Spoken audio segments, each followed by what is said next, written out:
commentary on.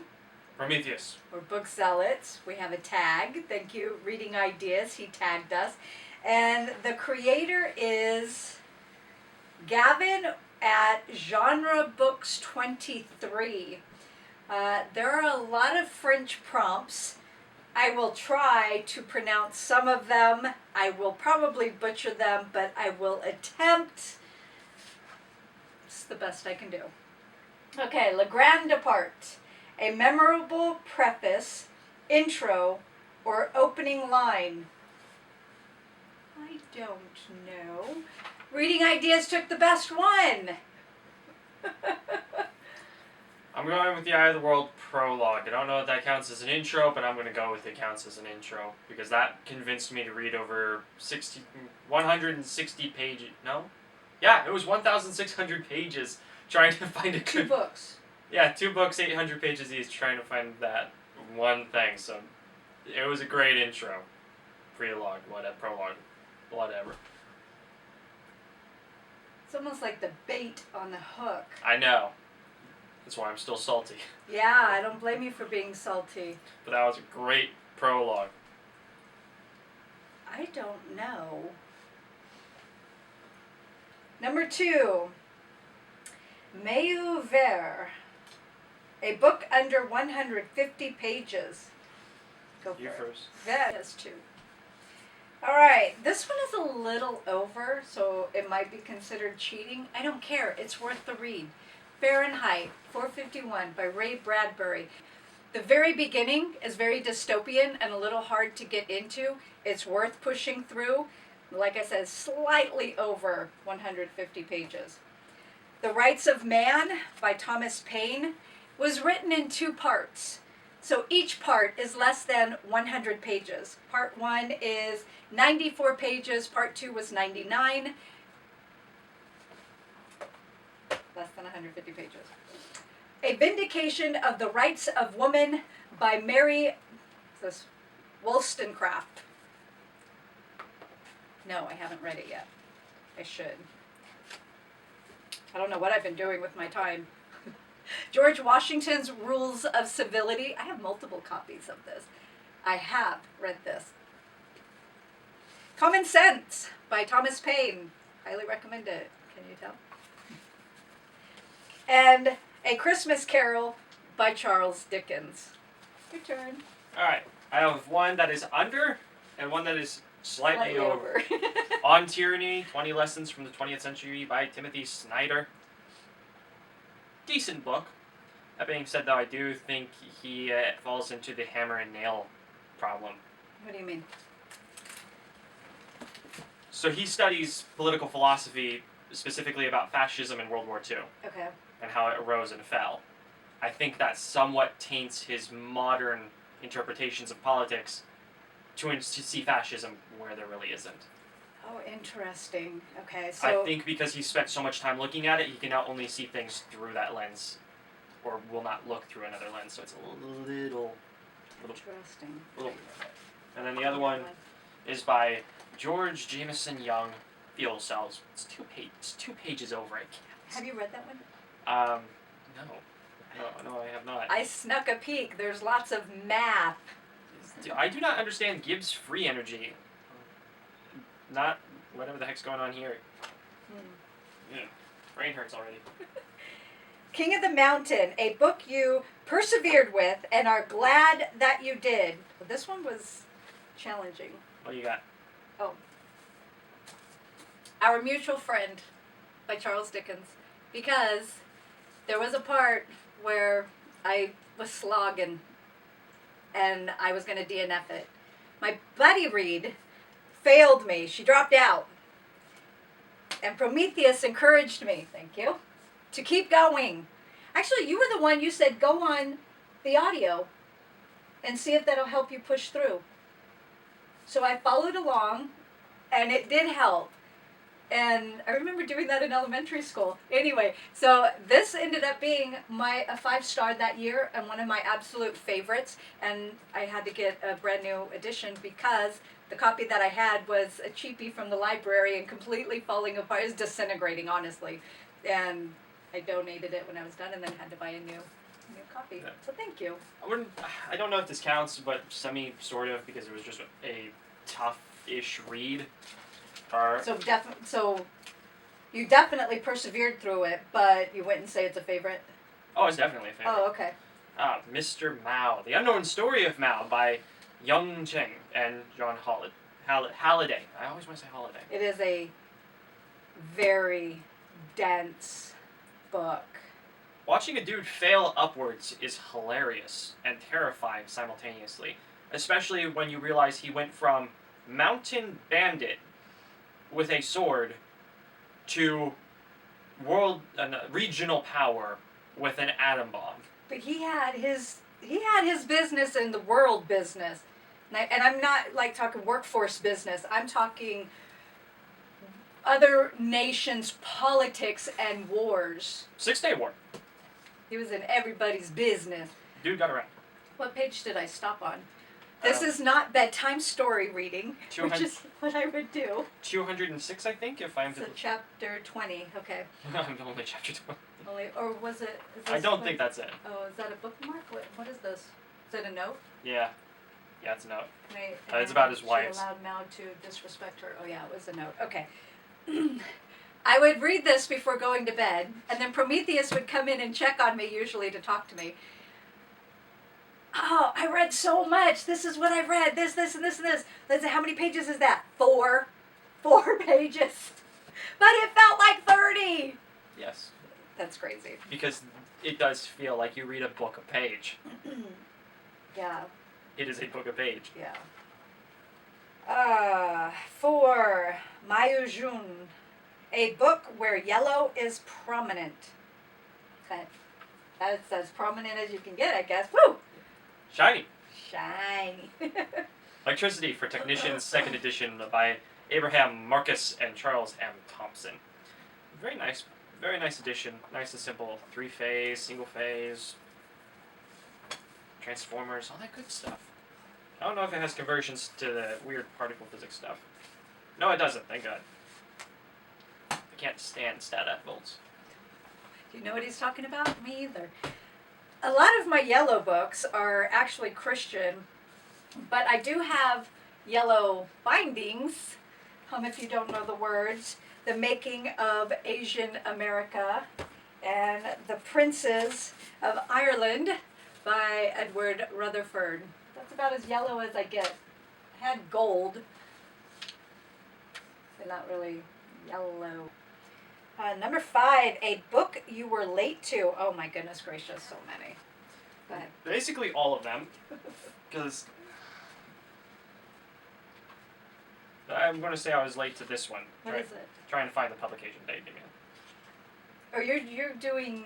Yeah, it was published in 1960. You weren't even born. I was super late. 1960, I wasn't even born. It's Kenan, Russia and the West under Lenin and Stalin. This is a great book. Does that have a cover to it, or is that... It came naked? It came naked. It didn't have a dust cover to it. Alright, I have a pile for this one. This was a library book. Really? You got it at the library? What a great buy. Yeah. And our library used to have some good books. I know. Before our library started recycling, destroying older books, we got so many amazing books there. Anyway. Alright, so books I am late to. Technically, you could say I'm late to Victor Hugo's Les Miserables, as well as The Hunchback of Notre Dame, because no, I haven't read it. Obviously, I know the story. I started this. I was not in the mood. So I have issues with foreign words being in books that I'm reading without translations. I have to say this. We went to Barnes & Noble in Lexington once, and I wanted to buy another translation of Les Mis.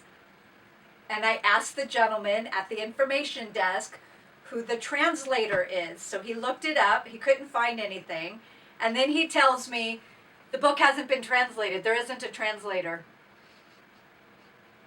And I'm thinking, I don't think he understands what he's saying because I know the book is not in French.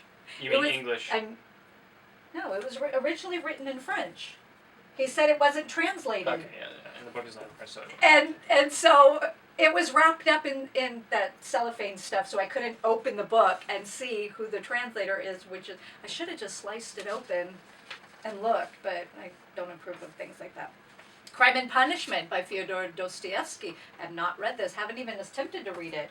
I'm late to the game on that for sure. The Brother Karamazov. Haven't started this, and there was somebody had told me, I don't know if you want me to call you out, I know who you are, but I don't know if you want me to mention your name, mention possibly doing a read-along for this, and it didn't come to fruition, and I didn't start it because of that. So I'll get back to that one. War and Peace by Leo Tolstoy. Okay, so Prometheus and I listened to the audio. Was that your senior year? Something like that. I'm not auditory. And I didn't try to follow along. I should have. But you weren't doing that at that time either. No, I wasn't, because you didn't get me started on that until our mutual friend, which was... Pretty recently. Yeah, very, very recently. So this will be going on my TBR maybe for 2025. I'm not sure yet. Okay, so the one that the hardest book, I wouldn't even call this the hardest book. No. The hardest book, sorry, skipping ahead. This book right here, I was definitely late in getting to, and I read it for June. Uncle Tom's Cabin by Harriet Beecher Stowe. And yes, I am glad I read it. So, done and done, baby. Number 6. Outside categories, or category. What's the hardest book that you've read or failed to read? Hardest book I've... What do you consider failed? What's fail? Choose not to read. There are a lot of books that I've read, but I wouldn't call them hard. For instance, Moby Dick, not a hard book. Hardest book Long, disgusting in parts, but not hard. The Stalins. Oh. Stalins were hard. Okay, you know what? I would add Annie Jacobson's books. Operation Paperclip is disturbing in parts. The Pentagon's Brain is challenging, and Area 51 is also disturbing, and I would say more disturbing than the other two because it comes into present day. It's scary, guys. Yeah, that's my answer. I would say Area 51 by Annie Jacobson. Endurance, your favorite series. You don't read series anymore, do you? I've only ever read 2. Unless you can... Oh, okay. Okay, so when I was younger, I technically read, like, series to an extent. Okay. Mr. President Tabby, but I don't... Oh, when he was little. Yeah, I read The Magic Treehouse. Oh, yeah. So I did... Forgot about that. So I did read collections of books to a certain Right. extent, but the closest to a modern book that I would have read would have been the Ranger's Apprentice series and the Brother Band Chronicles, which I have read. Both. The Percy Jackson series, too. Percy You're Jackson, what? 8. Okay. 8 and 9. Yeah. Okay. So I'm not a series reader. The first actual series I read and finished was the Jan Karen, Mitfords. the Mitford series, and the only reason why I did that was because there was a read-along on BookTube, and the books were easily accessible. And I've started the Left Behind series. However, there is a series that I have by Anthony Trollope that I want to get started on, and I don't remember the name of the first book. I'll put it here. Oh, and then I did finish The Warden, which is the first book of another series by Anthony Trollope, and I'm expecting book 2. I think it's called The Barchester Towers, or something else. It's over there. I'll put a card for what it is, or put a picture of it. Alrighty. Champs-Élysées. Élysées. Your favorite Paris novel. Here's what I know. I don't read about Paris. That is true. However, there are 2 books that I have. One I read, The Nightingale by Hannah Christ. I'll put the information. And one that I DNF'd that it wasn't solely in Paris, but there was a part of the book that did take place in Paris, and that was The Sun Also Rises by Hemingway. But I do have books about Paris that I have not read, but I'll let Prometheus take it, and then I'll come back. All right. By Andrew Roberts, Napoleon, A Life. Well, I got pretty far into it. I don't know. Yeah. About a fourth of the way. Another book I need to pick up. 180. 180 or 200, about the same as Mal. So, well, at least it isn't page 14. That's true. I have a book on Paris by Edward Rutherford.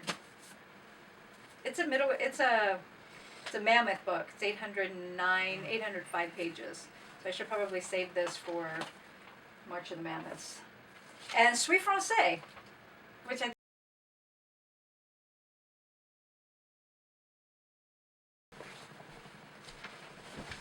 Number 9, Lance Armstrong. Have you ever cheated to get to the finish quicker? Once. 17th swap. Okay. No, I absolutely don't do that unless I know I'm going to DNF the book. But I generally will pick a random page, read it. If it doesn't hook me in, then I will just DNF it. I don't read the ending because I don't care because I'm DNFing the book. And then tag other people, and I will put their information down below. Thank you, Reading Ideas, for tagging us, and thank you to Gavin at Genre Books 23 for creating the tag. This was a lot of fun. This was really interesting to do. And yeah, leave a comment down below, and we'll talk to you there. Bye.